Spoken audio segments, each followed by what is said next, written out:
This is the Limo Show. This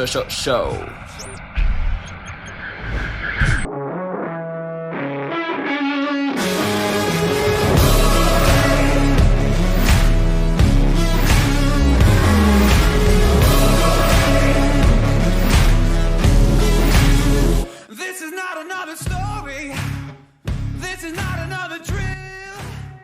I refuse to be another number. What is up, guys, and welcome to this video. And in this video we're going to cover why you're not closing the deal with women. When I'm talking about closing the deal, I mean from a date or from a nightclub slash bar slash type venue. You know, when you go out with your friends or when you go out to a party, why you're not actually closing the deal, bringing her home, having sex with her, right? So that's what we're talking about. So in this video, I'll show you how to close the deal more consistently with women and how to avoid some of the fatal mistakes that most men are making.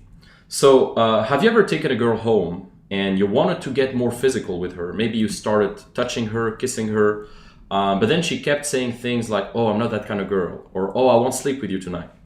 Well, congrats, you've just encountered last minute resistance, right? And a lot of girls are gonna do this. It's kind of primal, it's normal. We'll cover the evolutionary explanation right now.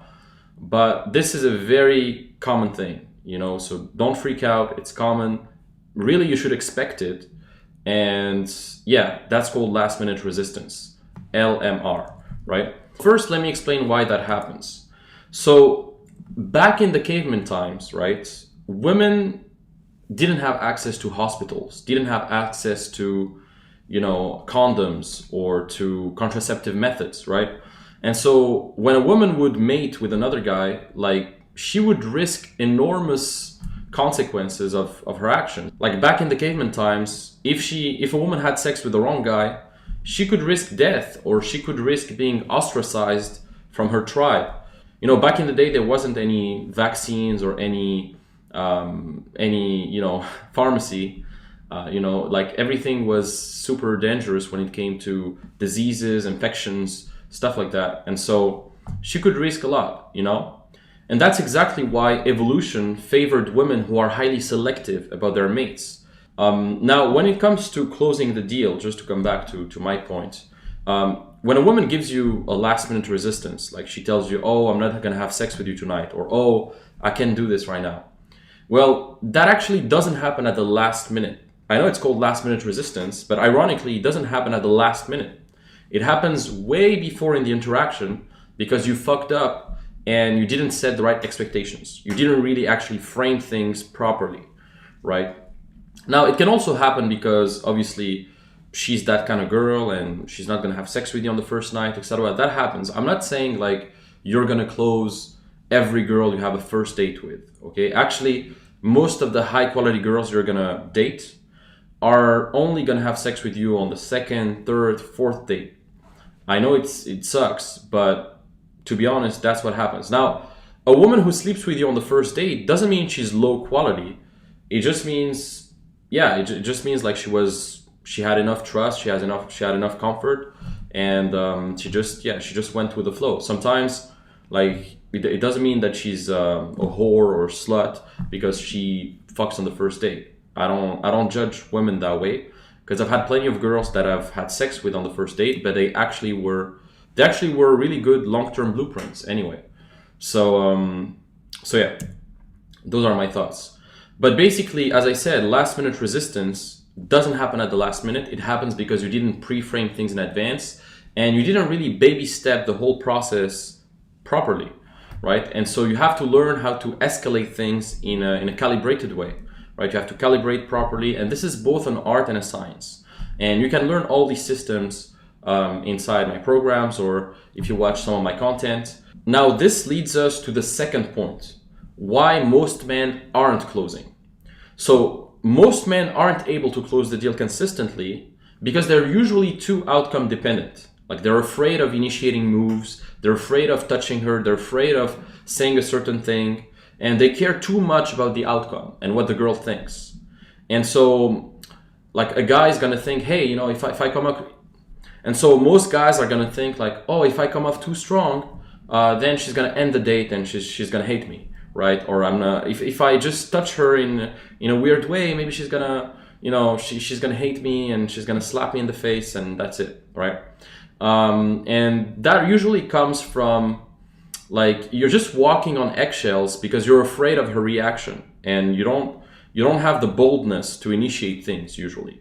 And this is usually caused by desperation or the lack of options, because if you know you have a lot of options, if you know you're fucking girls all the time, you're going to be a lot more bold in your actions. Not only bold in your speech, but also bold in the way you escalate physically. It also comes down to you not having enough experience with women. It also comes down to you not knowing what to do and how to do it, like how to escalate properly, how to escalate both physically and verbally, by the way, and really how to conduct the whole thing, right? So it might come down to that. But most men, they're too outcome dependent. They're afraid of her reaction. They're not initiating the proper moves. Okay, and so that's why you need to develop your killer instinct. You have to become the calibrated attacker, right? You have to attack. You have to initiate things, you have to touch, you have to be bold sometimes and say something that's a little bit edgy, a little bit sexualized, but that's gonna actually move the needle, right? So raw masculinity combined with social calibration is how you must conduct the date. Like, you have to be calibrated, you have to acknowledge what she might be thinking, what she might be feeling, right? You have to empathize with her, etc. But at the same time, initiate things. And actually, like, she wants you to initiate things. She doesn't want to date a pussy who can't really, like, touch her or whatever. Like, she wants to date a guy who is bold enough to initiate things. She wants to know that you're brave enough to actually try, right? It's gonna flatter her, actually. If you go for the kiss and she turned her cheek, well, at least you've proven her that you are confident enough to initiate that, right? So even if she turned her cheek as you kiss her, next time when you try, I guarantee you it's going to be a lot more smoother, right? So that's one thing. But you have to understand that male leadership and decisiveness are what's going to make you actually close the deal most of the time. You being calibrated, you leading the whole thing, and you being decisive enough to take the proper action at the right time. Okay, it's a combination of taking the right action at the right time. Okay, because that's calibration. Okay, if you take the right action at the wrong time, you're fucked. You have to be doing both, like the proper action at the proper time, and you have to build compliance so that throughout the date, you've planted all these seeds so that she feels comfortable enough. You see what I mean? I don't know if it's clear, but I can make it clearer in the comments. Let me know if you don't understand. But basically, yeah, the third thing is plausible deniability. So this is a very important concept that you need to understand.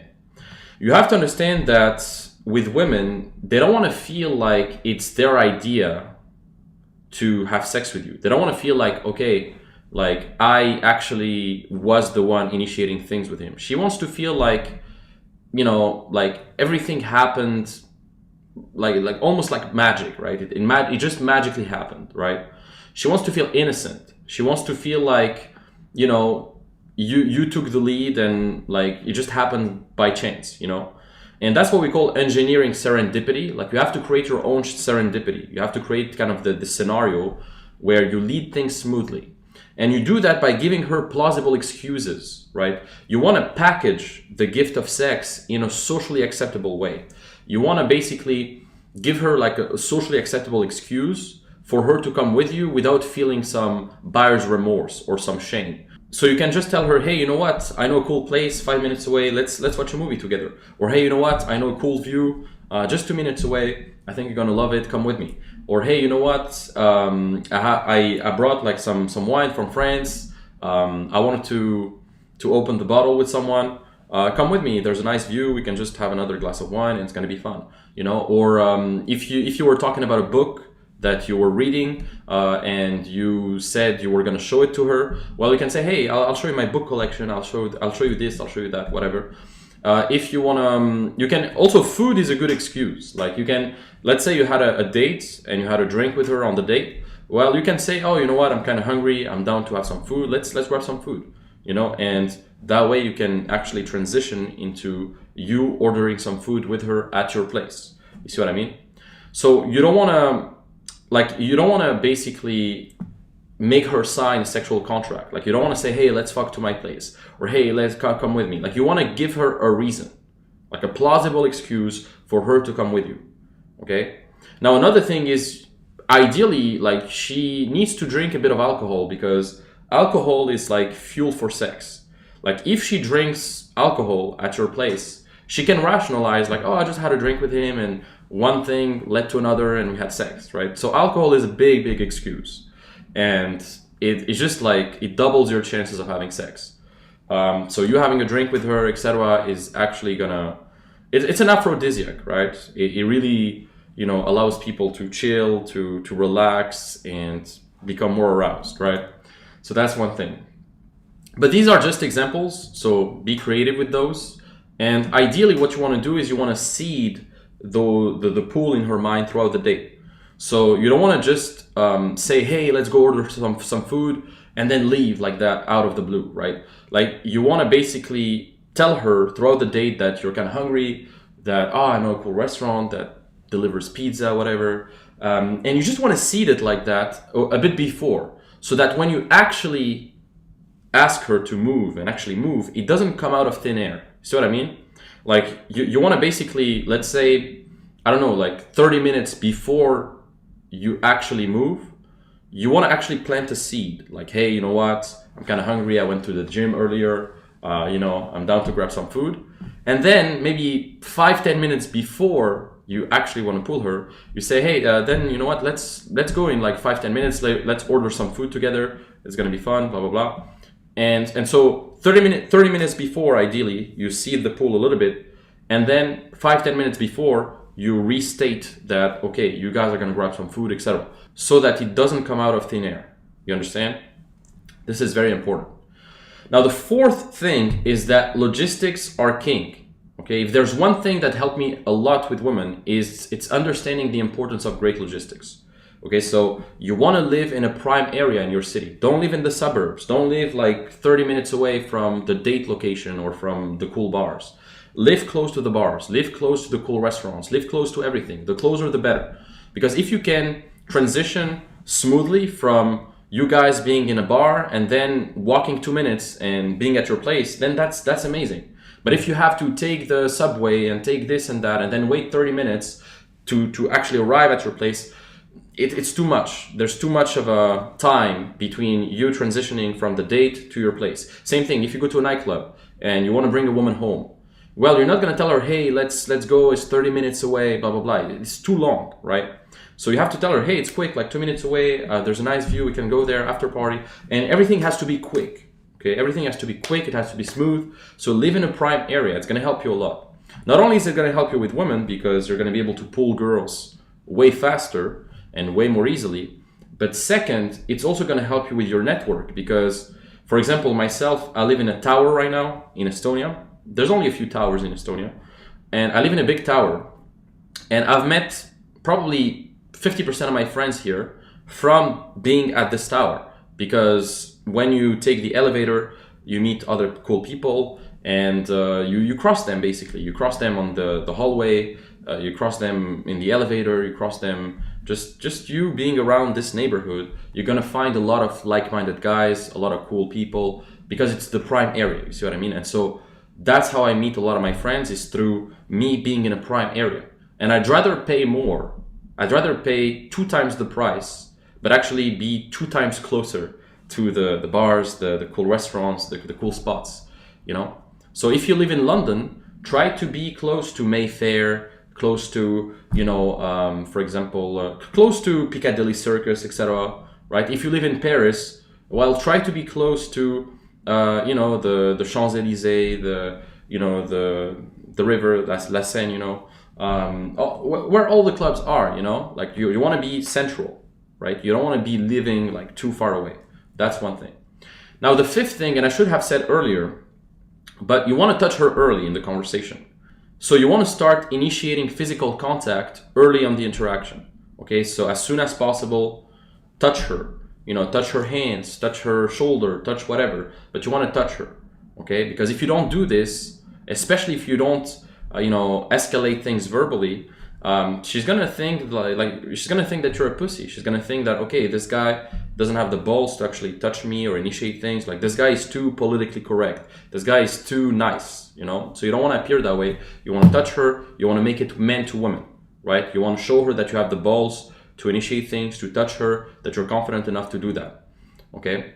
Now, the sixth thing is about flipping the script, because if a woman is really enjoying her interaction with you, she might be thinking about having sex with you, right? And one of her concerns might be that, you know, like, you're not there to have a long-term thing. Like, you're just there to have sex with her and then leave her, right? That's one of the main concerns. And we've covered the reason why, because back in the caveman times, like, they had to be selective, right? So that's the reason why.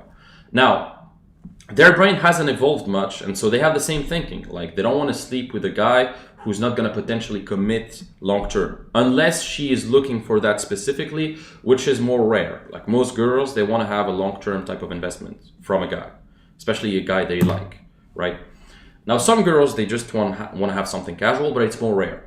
Now, sometimes when they like you and they might think you're a player or something, they're going to say things like, you know, we're not going to have sex tonight, or, oh, I'm not going to sleep with you tonight. And that's absolutely normal, right? And so if she says that before you even mention sex, before you even sexualize things, that's almost a guarantee that she wants to sleep with you, because she mentioned sex even before you mentioned it. So she is thinking about it more. But then, you know, if she is saying that after you've tried to escalate things or after you said something sexual, what you can do is you can actually frame her as the one thinking about it. You can actually take the control back by framing her as the sexual aggressor. You can say things like, easy, Tiger, who talked about sex? I'm not that easy, you know? Or you have such a naughty mind, like always thinking about sex. Calm down, girl, calm down. And you can just say things like that to basically flip the script on her, so that she appears as the one wanting sex more than you do, thinking about sex more than you do. You see what I mean? So that's a way of doing it. Now, there's many other ways that we'd cover. There's many other things that I can tell you about this. But that's pretty much it for this video. I can't reveal all my secrets here, unfortunately. But if you want to work with me, and if you really want to get there with the right systems, and you really want to have all the practices needed to be able to date, attract, and retain women consistently, then the Dating Accelerator Mentoring is for you. It's an 8 weeks program where we cover all the systems, from the mindset to cold approach to online to social circle, like really everything on top of the brotherhood that we have inside the circle. Then you have the course only, which is more self-paced. Then you have the membership only, which is just the mastermind, but you're not going to get all the systems. Then if you want to work with me in real life, then you have the bootcamp. So I'd love to meet you in real life. If you want to come in real life, that would be amazing. And otherwise, you have the books. So the books are, you know, they're just appetizers if you want to get an idea of what I do and learn a few things and get to the next level. You can start with my books as well. So that's pretty much it for this video. I hope you enjoyed it. And if you enjoyed it, don't forget to like, subscribe, and drop a comment. I would appreciate it. And I'll see you on the next video. Take care.